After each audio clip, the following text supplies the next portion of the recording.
Hello guys! Hello Leo! Welcome dito sa aking channel, Leo. Alamin natin kung anong messages, vibration, gabay energy para sa lahat ng Leo. At ay para sa unexpected blessings or unexpected events, positive or negative siya. Tingnan natin kung ano yung posibleng dumating sa iyo ngayong 2025 para sa lahat ng Leo. Okay. Oh, Leo. Okay, meron kang first two cards natin. Who? And reverse yung balance. And then okay, so Leo, since reverse yung balance, sinasabi natin dito na, sinasabi ng baraha dito na, siguro yung mga imbalances na meron ka from 2024 ay posibleng madala mo siya. Siguro by the first month of 2025, January. So dito sinasabi na kailangan mong kontrolin, kailangan mong magkaroon ng control, self-control, pasensya, and balance. Okay? So, dito sinasabi na kailangan natin kontrolin ang ating sarili. Okay? And, Nine of Wands, etong Nine of Wands, sinasabi na kailangan mong proteksyonan kung ano yung meron ka, love life, relationship, career, reputasyon, pride.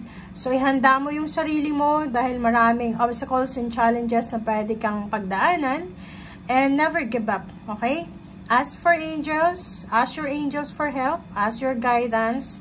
And dito sinasabi na may pinaglalaban ka dito, Leo. So, paki-comment sa comment section if merong mga Leo dito na like may pinaglalaban kayong kaso, may pinaglalaban kayong relationship, may pinaglalaban kayong love life, or pwedeng pamilya, or karapatan. Okay? Thank you. Okay, Leo.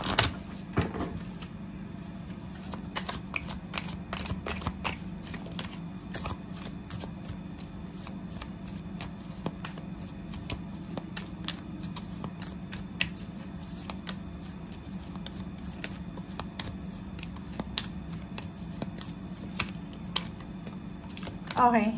Hearing messages from spirit. So, same din dito sa Pisces. So, if you're in a relationship with Pisces or if you have friends or relatives na Pisces, nakikita ko na kahit may imbalance dito na sinasabi, magkakaroon pa rin ng balance sa buhay mo. Kasi it's fire and water. Okay, balance. So, dito nakikita ko na makakatanggap ka ng mga channeled messages from your spirit.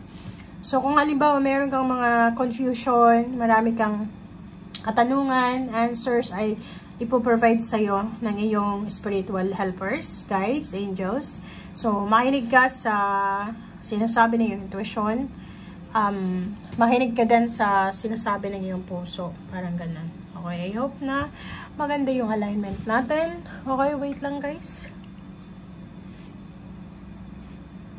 Okay. So, emerging into grace, nakikita ko sir dito na maraming blessings, maraming pagpapala na posibleng darating sa'yo. So, brace yourself. Ihanda mo ang sarili mo para sa mga upcoming or incoming blessings or abundance.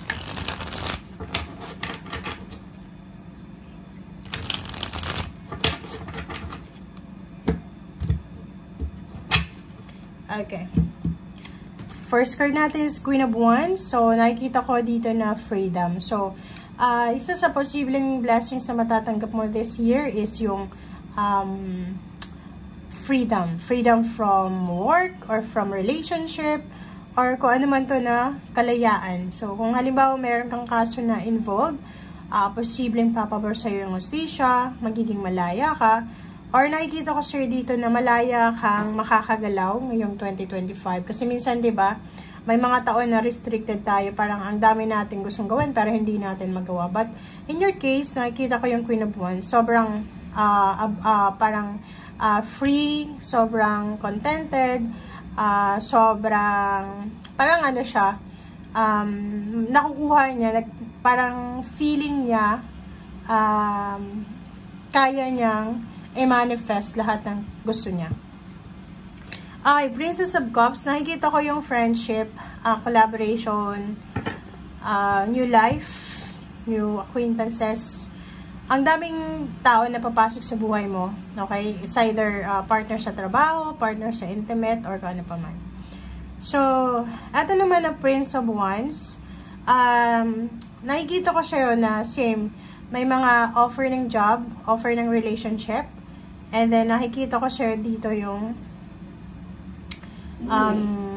Ace of Wands. So, nakikita ko yung sobrang excitement. So, yung Ace of Wands is offer of love, offer of friendship, parang ganun.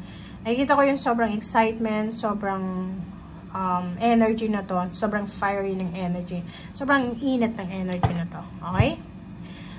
Next is Knight of Wands, and then 7 of Wands, and the Sun. Okay? So, nakikita ko sir dito na yung Knight of Wands dito is about relationship and then mga exciting. So, nakikita ko magiging sobrang excited ka, Leo, for the year 2025. Ay, kita ko sa'yo dito, same energy to, 7, and then 9 of fire. Kung makikita mo, parang ang dami-dami mo na kailangan proteksyonan. Okay? Kailangan mo proteksyonan kung ano yung kailangan proteksyonan sa sarili mo, love life, relationship, or pwedeng money. And the Sun, celebratory energy siya. So, nakikita natin na masaya. Masaya ka the whole year. Maraming happy moments.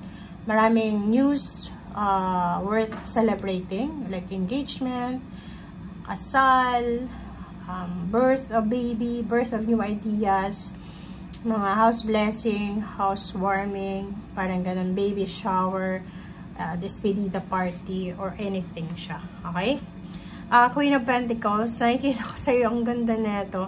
Pwedeng makakahawa ka ng pera. So, financially, sobrang successful yung energy na to. So, prosperous and abundant. May mahawakan kang lump sum of money. May 3 of Wands tayo dito. Sinasabi na merong hinihintay ka. For example, naghihintay ka ng contract, projects, kung nasa business kang field, pwedeng matatanggap mo siya this year. Meron ding may mag-open ng kanyang business, may mag-open ng kanyang parang partnership, 'di ba? Yung mga magkaka-partner, investor, parang ganun, proprietor. Nakikita ko yung dito, travel plans. So, pwedeng magta-travel ka sa malayong lugar. And 10 of Wands, busy. Sobrang napaka-busy mo sa tong ito. Okay? Wala kang panahon sa pag-relax kasi sobrang busy ka. Workaholic, nagma-multitask. And then 6 of Pentacles, kahit busy ka, kahit ang dami mong ginagawa, maraming loaded yung work mo, schedule man yan or kung ano pa man. But yung money mo dito, hindi ka kakapusin. Okay? Siyempre, pag marami tayong trabaho, marami din tayong sweldo. So, marami kang pinagkakakitaan dito. Maraming pagkakakitaan. At the same time, balance din yung pera. And King of Cups, sa usaping emosyon, sa usaping pera, sobrang balance siya. Okay? So, nakikita ko sir dito na yung scarcity ay posibleng wala yan sa 2025. Okay? Zero the Fool, maraming yun. Moving out from your country of residence. Nakikita natin may mga relationship na pwedeng magsimula, pwedeng may mga manliligaw, nagliligawan, may reconciliation, may family celebration, and yung mga away, misunderstanding na yan ay posibleng masettle na. Okay? Thank you guys. Bye!